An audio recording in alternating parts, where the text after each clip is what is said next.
All right, back in April this year, I was afforded the opportunity to review these binos here by Tract Optics.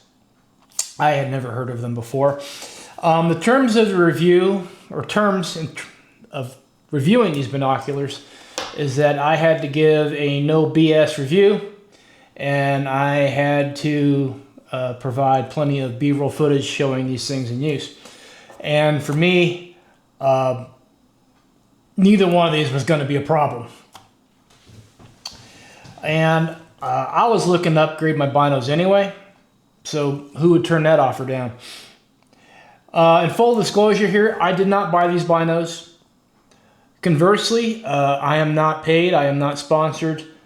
I'm not getting, nor are any of my videos monetized, so I'm getting absolutely no money for reviewing these binos.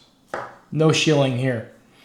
I've used them over the course, I think I used them a little bit over turkey season, but I've mainly used them over the course of summer scouting and archery season.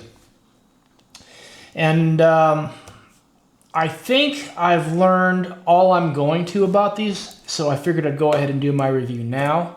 Now, the first thing I did, obviously, was compare them to my existing binos, which is these Vortex Diamondback HDs. Now, compared to Tract, what I've noticed with the Tract binos, these are 10x50s, by the way, is that in gray light or low light conditions, I had an easier time getting a focus trying to glass with these than I recall getting with Vortex. The diopter right here and right here, the adjustment range on the Tract seems to be better than Vortex. Now, I'm middle-aged, I'm 50-something, and what I've noticed is that with the diopter adjustment with the Vortex Diamondbacks, I'm almost maxed out on one end of the scale due to my aging eyes. If that will show up. Compared to the Tract, where I still have much more adjustment scale to work with. And for some, that might be a big deal. And in the back of my mind, I was wondering as I get older, you know, am I going to be able to focus these binos correctly? Another thing that I've noticed with the Tract Optics is that there's less chromatic aberration around the edges.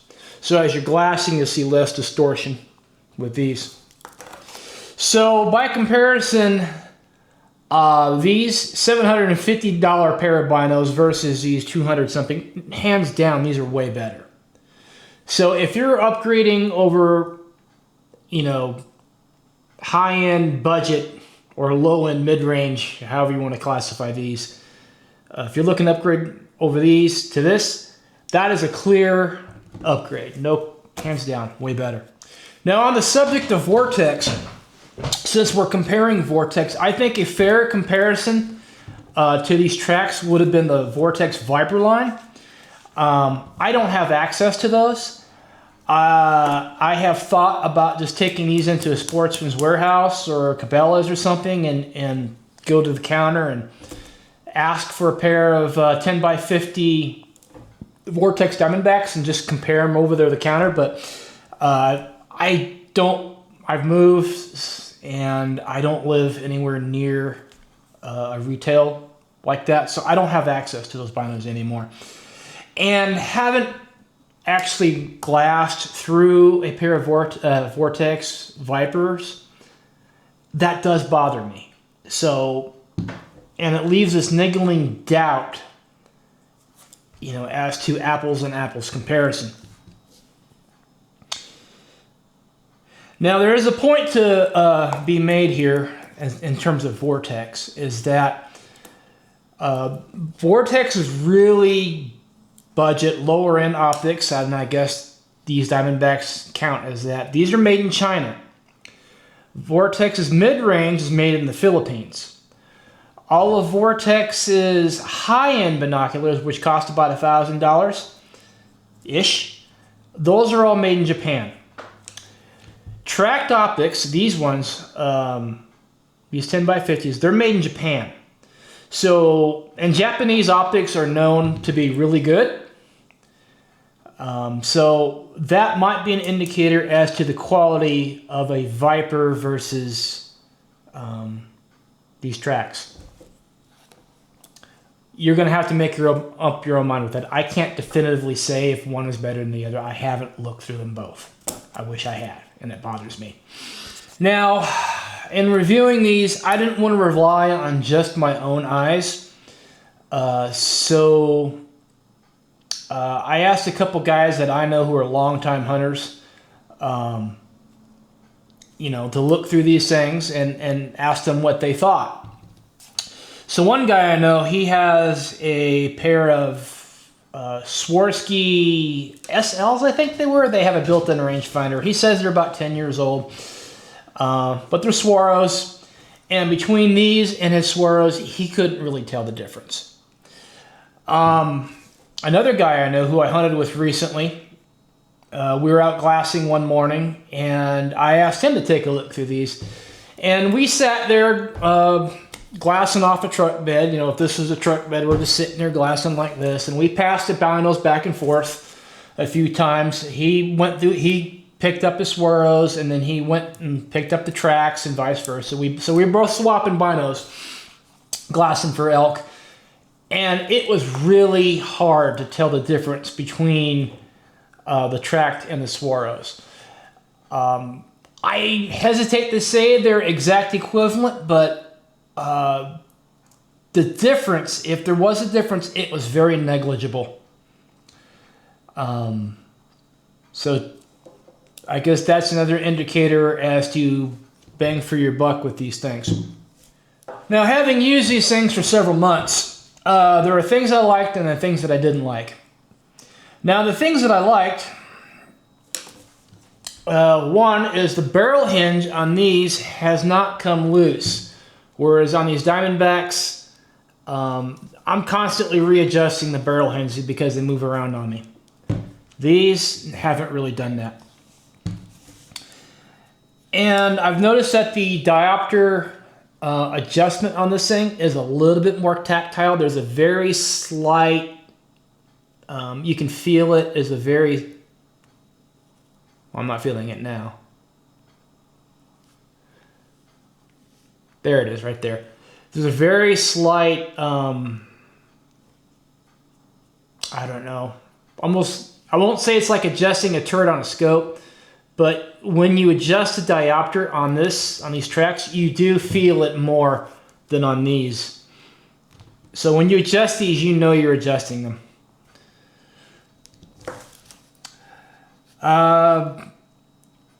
Another thing I've noticed over time is that I've noticed very little to no eye strain glassing over long glassing sessions with these things. There are times when I'm glassing and I'm really squinting and I'm trying really hard to glass. But if you just relax your eyes, don't try to focus too hard, let the binos do the work, I haven't had any eye strain with them at all. Now, there are also things I didn't like. These are a couple ounces heavier.